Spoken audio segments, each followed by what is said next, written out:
दोस्तों कैसे आप सब लोग आशा करते हैं आप सब बहुत अच्छे होंगे और आप सबकी तैयारी भी बहुत अच्छी चल रही होगी। दोस्तों आज आपके लिए लेकर के आए हैं नया पार्ट, नया क्वेश्चन पेपर जो कि 6/4/2021 को पूछा गया था एनटीपीसी का, उसको आज हम सॉल्व करेंगे और और ये पार्ट नंबर हमारा 93 है। इससे पहले हम 92 पार्ट करवा चुके हैं। अगर आपने नहीं देखा तो जैसे हज़ारों लोग देख रहे हैं, आप भी वैसे ही देख सकते हैं। तो प्लेलिस्ट में हमने अलग से बना दिया है, रेलवे एनटीपीसी की प्लेलिस्ट, वहाँ से आप सारे पार्ट्स देख सकते हैं और सारे हमने सीरियल से लगा दिए हैं 1 2 3 करके लास्ट तक। दोस्तों किसी भी एग्जाम का प्रीवियस ईयर इंपॉर्टेंट हो जाता है क्योंकि आपने देखा होगा पिछली वैकेंसी में एनटीपीसी में बहुत सारे क्वेश्चंस रिपीट हुए थे, तो इस बार भी रिपीट होने के बहुत चांसेस हैं और आपको एक्चुअल आइडिया भी लगेगा कि किस टाइप के क्वेश्चंस टीचर्स पूछता है, क्योंकि टीचर्स इस बार भी पेपर करवाएगा तो आपको आइडिया लग जाएगा इस क्वेश्चन पेपर को देख करके। चलिए शुरुआत करते हैं वीडियो की, लेकिन दोस्तों चैनल पे अब तक नए हैं और सब्सक्राइब नहीं किया तो आपसे रिक्वेस्ट है चैनल को सब्सक्राइब कर लीजिए और बेल आइकन भी दबा लीजिए ताकि हमारे वीडियो की नोटिफिकेशन आपके पास सबसे पहले पहुंचे और आप सबसे पहले हमारी वीडियो को देख पाएं। तो मैंने आपकी तसल्ली के लिए इस क्वेश्चन पेपर को निकाल लिया है ताकि आपको प्रूफ मिल जाए। तो देखो 6/4/2021 को पूछा गया क्वेश्चन पेपर है जो कि शाम की शिफ्ट में आया था 3 से 4:30 के बीच में, उसको आज हम सॉल्व करने वाले हैं। चलिए देखते हैं पहला क्वेश्चन है, यदि बहुपद x² + 8x + 15k के मूलों के वर्गों का योग 34 है तो k का मान ज्ञात करिए। तो देखो वर्गों का जो योग है वो है 34। मान लो कि हमने देखा कि जो मूल है अल्फा है और एक दूसरा है बीटा, हमने मान लिया। तो हमें पता है दोस्तों कि यहाँ पर जो दे के रखा है उसको हम बाद में देखेंगे, पहले यहाँ से हम क्या पता कर सकते हैं, अल्फा प्लस बीटा यानी कि मूलों के जो योग होते हैं वो होता है -b/a। इसका मतलब -b का मतलब जो b यानी कि x के फॉर्म पे हो वो होता है 8, तो लिखा है 8, माइनस लगा दो और a की जगह पे क्या है x² है, तो इसके x² के इंटू में क्या है, कुछ नहीं है, तो हम सिर्फ 1 मानेंगे। मतलब हम कहेंगे अल्फा प्लस बीटा की जो वैल्यू आई है वो केवल -8 आई है। इसको हम सीधा करके लिख सकते हैं। चलो पहले मैं आपको दूसरा बता देता हूँ। अल्फा इंटू में बीटा हमारे पास होता है c/a। c का मतलब होता है लास्ट वाला पद यानी कि 15k, तो आप लिखिए 15k/a। a का मतलब है x² का जो गुणांक होता है, जैसे मान लो यहाँ पर लिखा होता है 2x² तो 2 रखते हैं हम एक ही जगह में, 5x² तो 5 रखते हैं ऐसे, तो यहाँ पर कुछ नहीं है सिर्फ 1 है, तो हम कहेंगे 15k हो जाएगा। तो यहाँ से मैं एक शॉर्टकट लिख देता हूँ, अल्फा प्लस बीटा इक्वल -8 लिख देता हूँ और अल्फा बीटा 15k लिख देता हूँ। ठीक है, ऐसे मैंने लिख दिया। अब देखो वर्गों का योग दिया है तो मैं लिख देता हूँ अल्फा² प्लस का बीटा² बराबर में दे के रखा है 34। तो k की वैल्यू बतानी है। अब इन्हीं से हमें निकाल लेना है k का मान क्या होगा।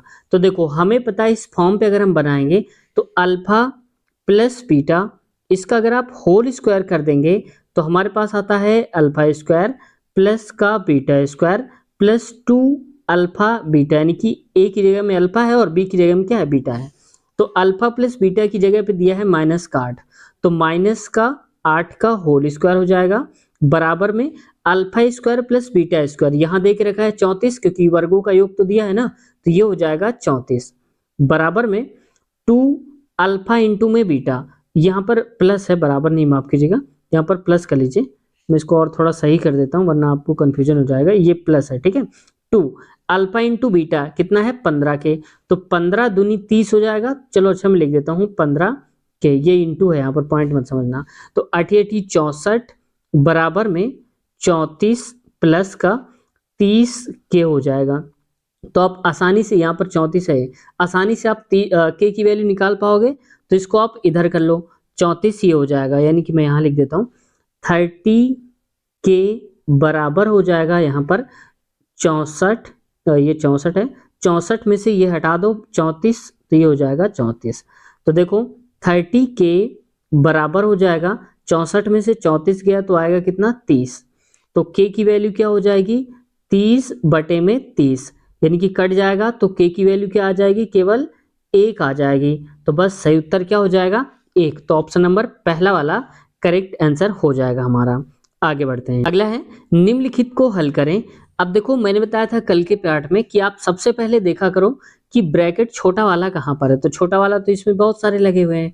अब इसमें से देखो कि बड़ा वाला ब्रैकेट ये इतना जो है, इसमें सबसे पहले हमें देखना है कि इसमें से भाग कहाँ पर है। तो भाग तो कहीं दिया नहीं, तो पहले हम भाग सॉल्व करते हैं, फिर गुणा, जोड़ और फिर घटाना। तो भाग है नहीं तो अब गुणा सॉल्व करेंगे। तो गुणा वाला कौन सा हो जाएगा, ये हो जाएगा। तो आप बताओ 4 पंचे क्या हो जाएगा 20, माइनस माइनस प्लस हो गया। फिर देखो यहाँ पर 3 में से 5 गया, तो यानी कि 3 में से 5 गया है, बड़ी वैल्यू हटा रहे हैं, जिसका मतलब माइनस का 2 आएगा। अब माइनस का 2 और माइनस का ये हो जाएगा। ठीक है, नहीं आया तो चलो मैं लिख देता हूँ वरना आपको कंफ्यूजन ना हो। माइनस का 2, इतना समझ में आ गया। अब यहाँ से ऐसे बंद कर दो आप, माइनस का 2 ये लिख दो। तो 2 माइनस का, अब देखो माइनस माइनस प्लस हो जाएगा, इसको ऐसे ही रखो आप, ये बड़ा ब्रैकेट है। तो ये 20, ये हो जाएगा 20 माइनस, और माइनस माइनस प्लस, तो प्लस का 2 हो जाएगा। ये आएगा -2 माइनस हो जाएगा, 20 2 22, तो 22 लिखेंगे। अब 2 में से 22 तो हटेगा नहीं, तो 22 में से 2 हटा दो, अब तो क्या आएगा, आएगा यहाँ पर 20। लेकिन 22 बड़ा है और 2 छोटा है, तो बड़ी वाली वैल्यू क्या है, माइनस है, तो माइनस लगा दो। तो माइनस का 20 से उत्तर हो जाएगा। तो अब देख लो -20 है ऑप्शन नंबर सेकंड वाले पे। आगे बढ़ते हैं। पहला अगला है, निम्नलिखित में से कौन सा एक आउटपुट डिवाइस है। तो देखो एक डिवाइस होता है आउटपुट, आउटपुट होता है, और एक होता है इनपुट। आउटपुट का मतलब होता है कि जिससे हम बाहर चीजें सुन पाते हैं। जैसे मान लो कि हमने कोई भी मेमोरी लगाई, चिप लगाई है, तो वो क्या है, अब हमें साउंड के थ्रू आवाज सुनाई देगी, बाहर की तरफ म्यूजिक सुनाई देगा, वो क्या है, आउटपुट डिवाइस है। इनपुट का मतलब हो जाएगा कि जिसको हम अंदर की तरफ प्रोसेस कर रहे हैं, और उससे बाहर जो हमें बाहर की तरफ मिल रहा है, उसका जो रिस्पांस, वो आउटपुट है। जैसे देखो यहाँ पर माउस है, तो माउस पे हम क्लिक करते हैं, तो क्लिक करने पर हमें क्या दिखता है, वो अंदर प्रोसेस हो रहा होता है, तो ये इनपुट है। MICR जो है, मैग्नेटिक इंक कैरेक्टर रिकग्निशन, ये जो होता है ये भी इनपुट में आता है। और OCR जो होता है, ऑप्टिकल कैरेक्टर रीडर, ये भी इसमें आता है, किस में आता है, इनपुट में आता है। जबकि प्रिंटर जो होता है वो आउटपुट में आता है। आउटपुट कैसे, मान लो हमने कुछ भी चीजें लगाई हैं, प्रिंट आउट बाहर आता है, फोटोकॉपी बाहर निकल रही, इसका मतलब आउटपुट है। ऐसे आप याद रखना। यूराल पर्वतमाला डैश और डैश को अलग करती है। तो एशिया को, यहाँ पर आप एशिया लिख लीजिए, ये एशिया को एशिया को और किसको, यूरोप को, इन दोनों को अलग करने वाला जो पर्वत है, इसको हम क्या बोलते हैं, यूराल पर्वत। आगे देखो, नेक्स्ट है, अपने 100वें अंतर्राष्ट्रीय टेस्ट मैच में दोहरा शतक लगाने वाले पहले खिलाड़ी का नाम क्या है। तो जो रूट है, ठीक है, हालांकि ये क्वेश्चन अब आपसे नहीं पूछा जाएगा, उस वक्त हाईलाइट हुआ था ये क्वेश्चन, इसलिए पूछा गया था। लेकिन मैंने आपको बार बार बताया है एक चीज, कि जब कभी भी किसी क्वेश्चन में पहला सर्वप्रथम सबसे पहले आ जाए, जैसे देखो यहाँ पर क्या है, पहले खिलाड़ी बन गए हैं, तो ये क्वेश्चन खास करके रेलवे के लिए रामबाण है। आप इन पर ध्यान देना, जो पहले सर्वप्रथम ऐसे करके वर्ड आते हैं, तो वो क्वेश्चन इंपॉर्टेंट हो जाता है। ठीक है, आप इसको ऑब्जर्व कर लेना, कहीं पर भी मिल जाए आपको। तो इसका तो सही उत्तर हो जाएगा दूसरा, लेकिन इसका फायदा नहीं है पढ़ने का, बस आपको यही ट्रिक जाननी है कि पहले सर्वप्रथम जो वर्ड आते हैं, ऐसे क्वेश्चन जरूर आपको तैयार करने हैं। ठीक है, आगे बढ़ते हैं। देखो पेन कॉपी आप ले लिया करो, ठीक है, क्योंकि आप सुन रहे हैं, अब थोड़ी देर बाद आप भूल जाएंगे कि हमने क्या बोला था, कौन सा टॉपिक आपको रेडी रखना है। तो आप पेन कॉपी लेकर के उसमें नोट कर लिया करिए, वीडियो को थोड़ा रोक दीजिए, इसके बाद नोट करिए, फिर जब नोट कर लो तो फिर आप एक वीडियो शुरू कर दीजिए। ठीक है, आगे बढ़ते हैं। केशव और विपुल की आयु का अनुपात 9:10 है, और 12 वर्ष बाद उनकी आयु का अनुपात 13:14 हो जाएगा। केशव की वर्तमान आयु बतानी है। ठीक है, देखते हैं केशव की वर्तमान आयु क्या होती है। तो देखो इसके दो तरीके हैं, या तो आप ऑप्शन से सॉल्व करो, या फिर आप ऐसे करो। तो पहले मैं नॉर्मल तरीका बताता हूँ, फिर मैं सेकंड बताऊंगा कि ऑप्शन से कैसे करेंगे। तो पहले देखो, ये है केशव को मैं के लिखता हूँ, और विपुल को वी लिखता हूँ। इसकी आयु है 9 और इसकी है 10 अनुपात में, यानी कि अगर ये 9 साल का होगा केशव, तो विपुल होगा 10 साल का। ठीक है, अब कह रहे हैं उनकी आयु का जो अनुपात है वो 13:14 हो जाएगा, यानी कि ये हो जाएगा 13 साल का, और ये हो जाएगा 14 साल का। लेकिन कब होगा, 12 साल बाद। हमारे हिसाब से देखो यहाँ पर 10 4 4 बढ़ा, 9 4, यहाँ से भी 4 बढ़ा, तो हमारे हिसाब से अंतर आया 4 का, 4 का, कोई भी एक 4 ले लो, मान लो मैंने इसको लिया, हमारे हिसाब से अंतर 4 का, और यहाँ से अंतर 12 साल का, तो 4 की वैल्यू 12 के बराबर, तो 1 की वैल्यू 4 3 12 यानी कि 3 के बराबर। अब कहना क्या चाहता है क्वेश्चन, कह रहा है कि केशव की वर्तमान आयु बताइए। तो केशव की वर्तमान आयु कितनी है, 9 है अनुपात में, और 1 अनुपात का मतलब होता है 3, तो 9 का मतलब क्या होगा, 3 से गुणा करा दीजिए, तो 9 त्रिया हो जाएगा 27, सही उत्तर 27 हो जाएगा। ठीक है, केशव की आयु। अब मैं दोस्तों आपसे पूछता हूँ कि अगर यहाँ पर केशव की ना पूछ करके वैभव की विपुल की आयु पूछता, तो आप बताना जरा कि विपुल की आयु क्या आंसर आता। ठीक है, देखते हैं कितने लोग सही जवाब दे पाते हैं, और ऑप्शन भी आपको इसी में मिल जाएंगे। आगे देखो, नेक्स्ट क्वेश्चन है, किसी आयत की लंबाई वाली भुजा पर एक अर्धवृत्त खींचा गया है, चित्र में छायांकित भाग का क्षेत्रफल ज्ञात करिए। देखो मैं इसको थोड़ा सा जूम करता हूँ, कुल मिला के इसका हमें एरिया बताना है। ठीक है, एरिया हमें बताना है कितना आएगा, इस वाले की जो कलर्ड है ना, ये वाला, ये पूरा एरिया कितना होगा ये बताना है। तो देखो यहाँ 10 सेंटीमीटर है, और यहाँ भी कितना है, 14 है। तो आप बताओ जब ये 14 होगा तो ये भी तो 14 होगा, अगर ये 10 है तो ये भी 10 होगा। आयत का मतलब क्या होता है, आमने सामने की भुजाएं बराबर होती हैं, अगर ये भुजा जितनी होगी उतनी ये होगी, और इधर वाली जो भुजा उसकी लंबाई भी सेम यहाँ होगी। ठीक है, तो अब देखो यहाँ पर कहना चाहता है कि मान लो हमने इस पूरे का एरिया निकाल लो, पहले यहाँ से यहाँ तक का। ठीक है, गोला वोला छोड़ो थोड़ी देर के लिए।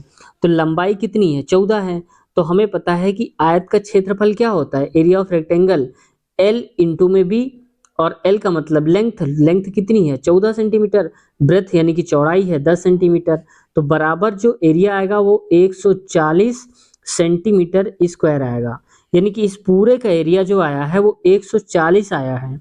ठीक है, अब देखो हमें इसका हटा देना है, अगर हम इतना हटा दें तो ये वाला निकल आएगा भाई, टोटल में से हटा दो आप तो आंसर आ जाएगा। तो आप याद रखना है 140 आया है। ठीक है, मैं इसको थोड़ा सा हटा के लिखता हूँ, एरिया जो आया है वो आया है 140 सेंटीमीटर स्क्वायर है, लेकिन हमें इससे कुछ मतलब नहीं, 140 देखना है हमें। तो देखो अब यहाँ पर ये क्या है, अर्धवृत्त है, तो अर्धवृत्त का क्षेत्रफल क्या होता है, वृत्त का क्षेत्रफल होता है पाई, यहाँ पर 2 नहीं होगा, पाई आर स्क्वायर। ठीक है, अब हमें आधा निकालना है तो हम 2 से डिवाइड कर देंगे। अब देखो पाई का मतलब होता है 22/7, और गुणे में यहाँ पर आर, आर स्क्वायर, तो देखो ये 14 है, तो ये इसका जो त्रिज्या बनेगी भाई, ये तो पूरा का पूरा व्यास हो जाएगा, 14 अगर लेंगे तो व्यास का आधा क्या होता है, त्रिज्या, तो 14 का आधा क्या हो जाएगा, 7 ये और 7 ये, तो आर की जगह पे आएगा 7 गुणे में 7, क्यों, क्योंकि 7 का स्क्वायर किया है। समझ में आई ये बात।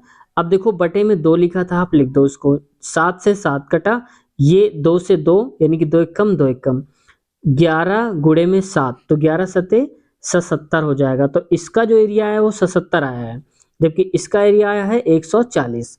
तो बस आपको क्या करना है, इस पूरे एरिया यानी कि 140 में से ये सर्किल वाला एरिया हटा दो जो कि 77 है, तो बचा हुआ आ जाएगा। तो 140 में 77 में यहाँ लिख देता हूँ थोड़ा इस जगह पे। ठीक है, जगह की थोड़ा कमी रहती है। तो देखो 10 में से 7 गया तो आएगा 3, और यहाँ पर 3 में से 7 तो जाएगा नहीं, तो 13 में से 7 गया तो आएगा 6, तो 63 आ जाएगा दोस्तों। तो ऑप्शन नंबर हो जाएगा, देखो 63 कहाँ पर लिखा हुआ है, ये है ऑप्शन नंबर पहले ही हमारा सही उत्तर है। आगे बढ़ते हैं नेक्स्ट क्वेश्चन पे। अगला क्वेश्चन है, 1/6 और 1/4 और 1/2 का लघुत्तम समापवर्त यानी कि एलसीएम बताना है। तो देखो जब कभी भी फ्रैक्शन आ जाए, फ्रैक्शन का मतलब भिन्न में आ जाए, 1/2 5/6 यानी कि अंश के रूप में लिखा हो, उसका लासा बताना हो, तो हमेशा आप याद रखेंगे कि ऊपर वाले जो होते हैं यानी कि जितने भी अंश हैं न्यूमरेटर्स, इन सब का हमें एलसीएम निकालना है, और नीचे वाले का एचसीएफ यानी कि मासा निकालना है। कब, जब एलसीएम की बात हो, एलसीएम निकालना है तो ऊपर वाले का एलसीएम ही निकालेंगे, लेकिन नीचे वाले का मासा निकालेंगे। ठीक है, और इसका अगर उल्टा पूछ लिया जाए कि यहाँ पर मासा निकालना हो, तो ऊपर वाले का मासा नीचे वाले का लासा, मतलब अपोजिट कर देते हैं दोनों का। अब आते हैं मुद्दे पर। देखो हमारे पास फ्रैक्शन है 1/6, 1/4 और 1/2 दिया है, इनका लासा बताना है। तो आप देखो लासा एक एक का तो एक ही होगा, हमेशा लासा तो एक ही आएगा। अब देखो मासा कितना हो जाएगा, ठीक है, नीचे वाले का मासा निकालो। अब मासा का मतलब हो जाएगा जो सब में कॉमन हो, तो देखो 4 इसमें कॉमन नहीं है, इसमें कॉमन नहीं है, लेकिन 2 जो है इन सब के अंदर है, 2 दूनी 4, 2 तीन 6 यानी कि 2 है, तो बस यही हो जाएगा मासा, तो ये लिखेंगे 2, तो 1/2 हो जाएगा हमारा सही उत्तर, एलसीएम इसका, तो ऑप्शन नंबर तीसरा करेक्ट आंसर। नेक्स्ट क्वेश्चन पे आते हैं। दिए गए आंकड़ों को आरोही क्रम में व्यवस्थित किया गया है। यदि इनकी माध्यिका 10 है तो p का मान ज्ञात करिए। तो देखो सबसे अच्छी बात इसमें ये है, सबसे कम टाइम बचाने वाला काम क्या किया उन्होंने, आरोही क्रम में बता दिया है कि रखा है, यानी कि सबसे छोटा ये फिर बड़ा फिर ये बड़ा ऐसे करके रखा है। इनकी माध्यिका 10 है, ठीक है। तो एक काम करते हैं, इसको थोड़ा सा जूम करते हैं ताकि आपको सुविधा हो जाए। तो देखो हमने बताया था कि जब कभी माध्यिका निकालना हो तो आप नियम कानून सारे हटा दो। सबसे पहले देखो कितने पद हैं, पहले ये गिनो, 1 2 3 4 5 6 7 और 8। इनको हम अलग अलग क्यों नहीं गिन रहे हैं, क्योंकि ये एक साथ ही पूरा टर्म है, ये कॉमा लगा है, ठीक है। तो कितने हो गए 8। देखो देखो यहाँ पर गिन लिया, 1 2 3 4 5 6 7 और 8 है। अब 8 में से आधे आधे आप हटा दो, तो मान लो हमने 3 यहाँ से हटा दिए और 3 यहाँ से हटा दिए, बचे कितने हमारे पास, 2 बचे, यानी कि 2p प्लस का 3 बचा और प्लस अगला क्या है 3p प्लस का 2 बचा। इनको जोड़ लो, 2p 3p तो कितना हो जाएगा 5p प्लस 3 और 2 5 तो हो जाएगा 5, और बटे में यहाँ पर लिखेंगे 2। 2 क्यों लिखेंगे, क्योंकि 2 टर्म अगर हमारे पास बचेंगे, देखो 2 बच रहे हैं, एक ये 2 ये, तो जब 2 बचेंगे तो 2 से डिवाइड करेंगे, आधा करेंगे। लेकिन अगर कहीं पर एक ही बचता, मान लो 2p प्लस 3 बचता, तो उसी को हम लिख देते हैं। और माध्यिका कितनी दे के रखी है, 10 दे के रखी है, तो आप 10 कर दो, तो यहाँ पर हो जाएगा 5p प्लस का 5 बराबर में ये इधर जाएगा तो 10 दूनी 20 हो जाएगा। अब 5p की वैल्यू निकालेंगे तो 20, और ये इधर है तो यहाँ जाएगा, तो 20 में से 5 हटा दो ये वाले, तो चलो मैं लिख देता हूँ ऐसे करके, तो 5p बराबर हो जाएगा 15। तो यहाँ अब कहाँ लिखूँ, जगह नहीं बच रही, ऐसे लिख लो, ठीक है। तो यहाँ पर p की वैल्यू हो जाएगी 15 बटे में 5, तो p की वैल्यू बताओ क्या हो जाएगी, 3 हो जाएगी भाई, 5 एकम 5 5 3 15, तो p की वैल्यू 3 आएगी, वही बताना था। तो ऑप्शन नंबर दूसरा करेक्ट आंसर है हमारा, ठीक है, समझ गए होंगे। तो आप ऐसी ट्रिक अपनाना, हमेशा कभी भी गलत नहीं करोगे आप। आगे देखो नेक्स्ट क्वेश्चन पे आते हैं। भारतीय संविधान की किस धारा के अंतर्गत राज्यों के अंतर्राष्ट्रीय शांति एवं सुरक्षा संबंधी दायित्व का उल्लेख किया गया है।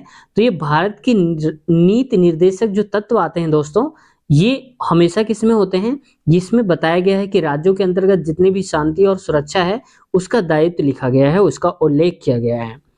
आप बताना कि भारत राज्य के नीति निर्देशक तत्व जो आते हैं वो कौन से भाग में आते हैं, भाग 1 2 3 या फिर 4 में आते हैं, ठीक है। देखते हैं कितने लोगों को सही पता है।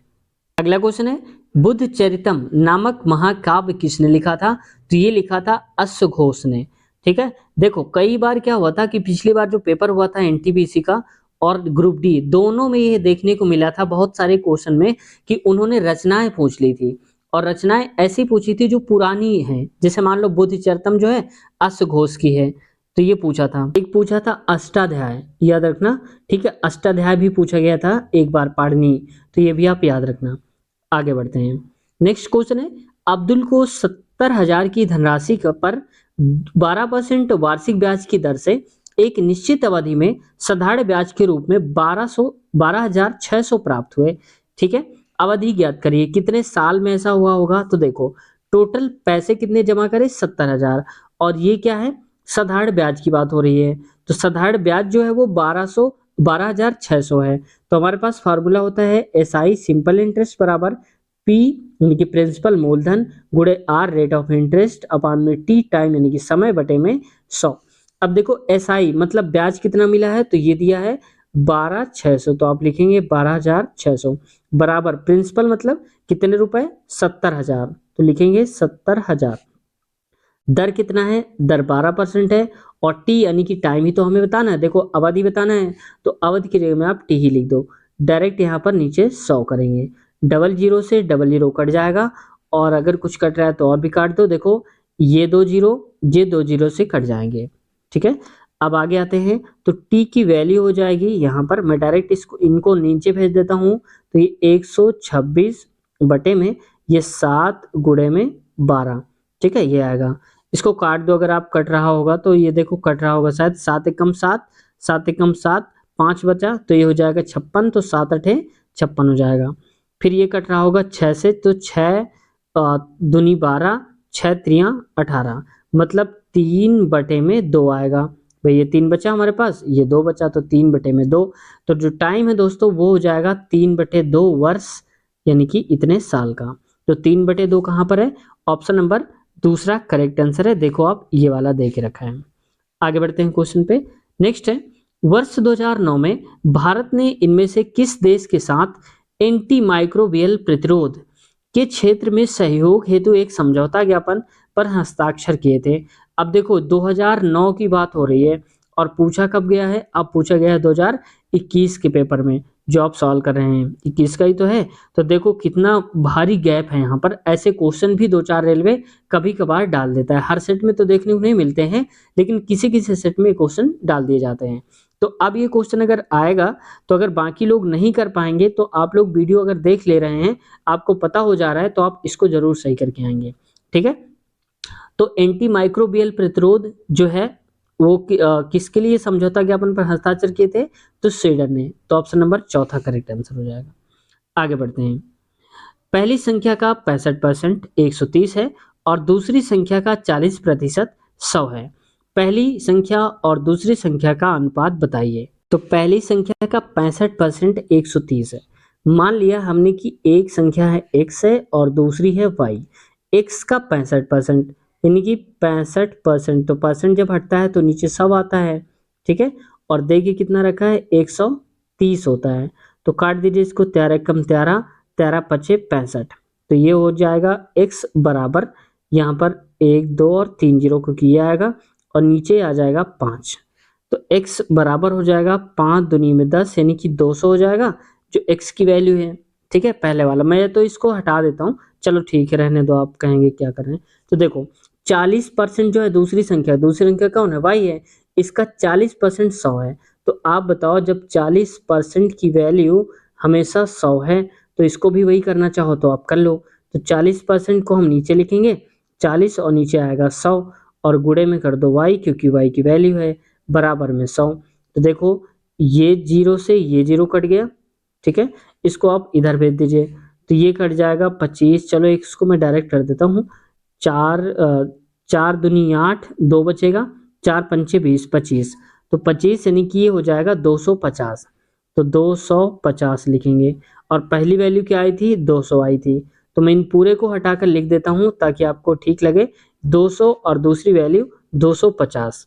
तो ये है 200 और अगली है 250। जीरो से जीरो काटिए, 5 से काटिए, चलिए मैं लिख देता हूँ 20 और 25। 5 चौको 20 और 5 25, तो 4:5 आ जाएगा। देखो दोस्तों, अब आप पेपर में जब आप सॉल्व करना तो एक एक मत काटना। अगर आपको आ रहा है कि हम डायरेक्ट यहाँ से काट सकते हैं तो काट दीजिएगा। जीरो जीरो उड़ा दिया, 5 पंचों 20, 5 25। अगर आप ये नहीं भी कर पा रहे हैं, केवल यही आ गया कि 5 20 पहली संख्या 4 के अनुपात में, तो देखो 4 सिर्फ ऑप्शन नंबर पहले में ही लिखा है, तो आप यहीं से भी इसको टिक कर सकते हैं। तो मुझे अभी याद आया पिछले क्वेश्चन में जो मैंने करवाया है, इसको मैंने बताया था कि दूसरे मेथड से भी करेंगे। ठीक है, मैंने बताया नहीं, भूल गया हूँ, तो इसको हम वीडियो के लास्ट में इस क्वेश्चन को कवर कर लेंगे दूसरे मेथड से। ठीक है, तो आप याद दिला देना एक बार। क्वेश्चन है, जॉन और जोसेफ के पास क्रमशः 19,000 और 26,000 हैं। यानी कि जॉन के पास 19,000 है और जोसेफ के पास है 26,000 है। यदि जोसेफ जॉन को 1,000 देता है तो जॉन और जोसेफ के पास मौजूद राशियों को क्रमशः अनुपात में बताइए। ठीक है, तो देखो इसके पास तो है 19,000 रुपए। ठीक है, इसके पास है 26,000 रुपए। अब हुआ क्या कि जोसेफ जो है जॉन को 1,000 दे देता है, यानी कि इससे ये इसने 1,000 रुपए दे दिए। तो इसके पास तो 19,000 थे, तो अब कितने हो जाएंगे? 20,000 रुपए। भाई 1,000 मिल गया, लेकिन यहाँ 26 थे तो एक इसने दे दिया है, तो अब इसके पास कितने बचे होंगे? 25,000 रुपए बचेंगे। अब हमें बताना है अनुपात, तो 3 जीरो से 3 जीरो उड़ा दीजिए, ये आएगा 20 अनुपाते में 25, और भी काट दीजिए, तो 5 25 हो जाएगा, 5 चौको 20, यानी कि 4 अनुपाते में 5 हो जाएगा। आप देख सकते हैं ऑप्शन नंबर तीसरे में लिखा हुआ है 4 अनुपाते में 5, और यहाँ पर भी वही लिखा हुआ है। ठीक है, तो देखो क्वेश्चन आसान होते हैं, बस आपको ठंडे दिमाग से क्वेश्चन को करना होता है। कि मार्च 2019 में अहमदाबाद मेट्रो रेल सेवा के पहले चरण का उद्घाटन करते समय, देखो पहला चरण है तो पहला वर्ड आ गया, इसलिए इंपॉर्टेंट हो गया। प्रधानमंत्री श्री नरेंद्र मोदी द्वारा लॉन्च की गई स्वचालित संग्रह गेटिंग प्रणाली यानी कि automatic fair collection getting system का नाम क्या है? तो इसका स्वागत नाम है दोस्तों। ये 2019 में था। हालांकि ये क्वेश्चन अब आपसे नहीं पूछा जाएगा, लेकिन अब आपको इस क्वेश्चन से ये सबक लेनी है कि जो भी हाल ही में नई नई चीजें लॉन्च हुई हैं उनके बारे में आप जरूर जान लेना, ठीक है। जो नई नई योजनाएं लागू हुई हैं उनके बारे में आप थोड़ा सा नजर बनाए रखना। आगे बढ़ते हैं। नेक्स्ट क्वेश्चन है, डैश को किसी अन्य को आंतरित नहीं किया जा सकता है और ये उस व्यक्ति की आय और लाभों पर अधिरोपित किए जाते हैं जो इनका भुगतान करता है। तो जो क्या होते हैं, डायरेक्ट टैक्सेस होते हैं, यानी कि प्रत्यक्ष कर होते हैं दोस्तों, वो किसी अन्य को नहीं आंतरित किए जा सकते, उसके बदले में कोई और ले जाए, कोई और भरे, तो वो नहीं होता है। तो प्रत्यक्ष कर ही होता है, यानी कि डायरेक्ट टैक्स होता है। आगे आते हैं। नेक्स्ट है, इनमें से किसे भारतीय योजना का वास्तुकार यानी कि आर्किटेक्ट ऑफ इंडियन प्लानिंग कहा जाता है? तो ये है पीसी महान लोबिस। और ये क्वेश्चन मुझे याद है कि ग्रुप डी में पेपर में पूछा गया था। तो इसलिए आप हमेशा ये याद रखिएगा कि ऐसा नहीं कि ग्रुप डी का क्वेश्चन है तो ग्रुप डी में ही रिपीट होगा, एनटीपीसी में नहीं होगा, ऐसा बिल्कुल नहीं है। एनटीपीसी के बहुत सारे क्वेश्चन ग्रुप डी में रिपीट हुए हैं और ग्रुप डी के कई सारे क्वेश्चन एनटीपीसी में भी रिपीट हुए हैं, ठीक है। तो ये भी आप याद रखिएगा। तो सारे पार्ट आपके लिए इंपॉर्टेंट हैं। तो देखो, जो भारतीय योजना का वास्तुकार बोलते हैं किसको बोलते हैं? पीसी महाल नोबिस को बोलते हैं, ठीक है। नेक्स्ट में बढ़ते हैं। 14 का वह छोटे से छोटा गुणज ज्ञात करिए, यानी कि गुणज ज्ञात करना है जिसे 6, 8, 12 से विभाजित करने यानी कि भाग देने पर क्रमशः 4, 6 और 10 शेष बचे। यानी कि पहले अगर हम ध्यान से देखते हैं, 6 से अगर काटेंगे तो उसमें 4 बचना चाहिए, 8 से काटेंगे तो 6 और 12 से 10, ऐसे करके दिया है, ठीक है। तो सबसे पहले आप यहाँ पर एक दिमाग लगाओ, क्या कि 14 का गुणनफल पूछा है, तो आप बताओ कि 14 का गुणनफल क्या होगा? तो क्या 40 होगा? नहीं होगा बिल्कुल भी, ठीक है। अब देखो यहाँ पर 46, तो 46 तो बिल्कुल भी नहीं होगा भाई। 23 दो गुणे 2 लिख सकते हो, 14 थोड़ी काट पाएगा इसको। फिर 70, तो हमें पता है कि हाँ जो 70 है ये 14 से कट जाएगा, 14 पंचे 70, ठीक है मान लिया। लेकिन हमें अगला भी चेक करना होता है कि क्या ये भी ऐसा है क्या। तो देख लो, 336 लिखा है, 14 से आप काटिए, तो ये 2 सत्ते 14 हो जाएगा, 2 एक कम, 2 छक्का और 2 अट्ठे, तो 7 दूनी 14 हो जाएगा, ठीक है। अब ये देखो कट रहा है, लेकिन कट तो दोनों रहे हैं। हमने देखा कि यहाँ पर ये भी कट रहा है, ये भी कट रहा है, लेकिन हमें छोटा से छोटा गुणज बताना है ना। तो छोटा कौन है, 70 या फिर 336? तो आप कहेंगे 70 छोटा है, ठीक है। अगर आपको तसल्ली नहीं मिली है तो आप ऐसे भी कर लीजिएगा, 12 से भी काट के चेक कर लीजिएगा। तो 70 जो है अगर 12 से काटें तो क्या शेष बचना चाहिए? 10 बचना चाहिए। तो 12 एक कम, 12 पंचे 60, तो 60 यानी कि कितना बचा? 10, तो 10 उत्तर हो जाएगा, यानी कि शेषफल सही है। इस वजह से क्वेश्चन भी आंसर सही दे रहा है। देखो दोस्तों, अब हम उस क्वेश्चन को कर लेते हैं जो मैंने बताया था आपको। कहाँ गया यहाँ पर क्वेश्चन जिसकी बात हो रही थी अभी? ये पास में ही होगा कहीं पर, ठीक है। ये क्वेश्चन है, अब केशव और विपुल की आयु का अनुपात 9:10 है और मान लो कि 9 और 10 है। दूसरा मेथड से हम कर रहे हैं इसको। अब केशव की वर्तमान आयु, और वर्तमान में तो यहाँ 9 दिया है, और अब देखो कि ऐसा कोई ऑप्शन होगा, ऐसा कोई नंबर होगा जो कि 9 से कटेगा। तो देखो 39 काटेंगे तो नहीं कटेगा भाई, 39/9 करोगे तो कटेगा नहीं ना। तो 42 नहीं कटेगा, 30 भी नहीं कटेगा, केवल क्या कटेगा? 27 कटेगा, क्योंकि 9 त्रिया 27 हो जाता है। तो यहाँ पर आप देख सकते हैं 9 त्रिया 27, तो ये कट गया पूरा पूरा। तो इसका मतलब यही सही उत्तर है, ऑप्शन नंबर पहला ही। अब देखो इस क्वेश्चन में कुछ भी नहीं करना था, हमें केवल गुणनखंड याद करने थे, मतलब पता करना था। तो बस 9 से काट दिया, 27 कट रहा है, ऑप्शन नंबर पहले से उत्तर हो जाएगा। तो दोस्तों आज हमने क्वेश्चंस कवर कर लिए हैं 20 तक, और इसके आगे वाले ये क्वेश्चन आप देखेंगे नेक्स्ट पार्ट में।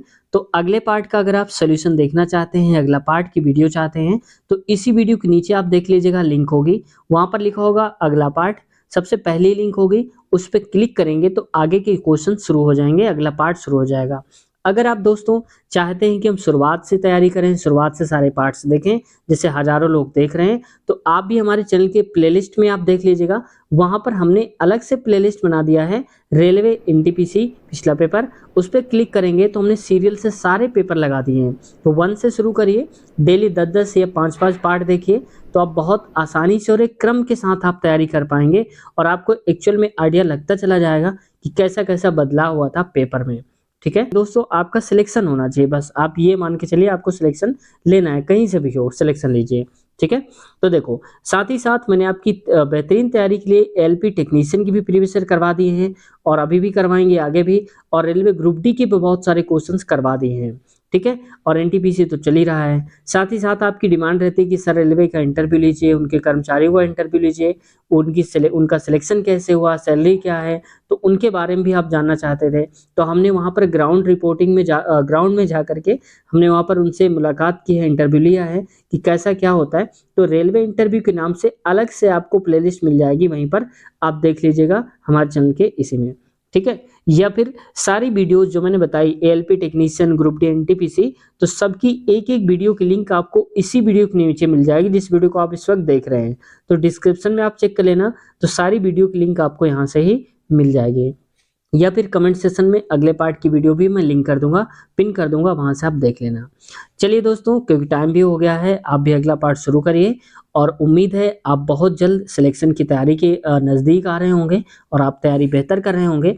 दोस्तों चैनल पे अब तक ने और सब्सक्राइब नहीं किया है, तो आपसे रिक्वेस्ट है चैनल को सब्सक्राइब कर लीजिए और बेल आइकन भी दबा लीजिए, ताकि आप हमारे साथ जुड़े रहें और यूट्यूब फैमिली का हिस्सा बन पाएँ, ताकि हमें भी मनोबल मिलता है। अगर आप लोग एक लोग भी सब्सक्राइब करते हैं तो हमें बहुत बड़ा मोटिवेशन मिलता है।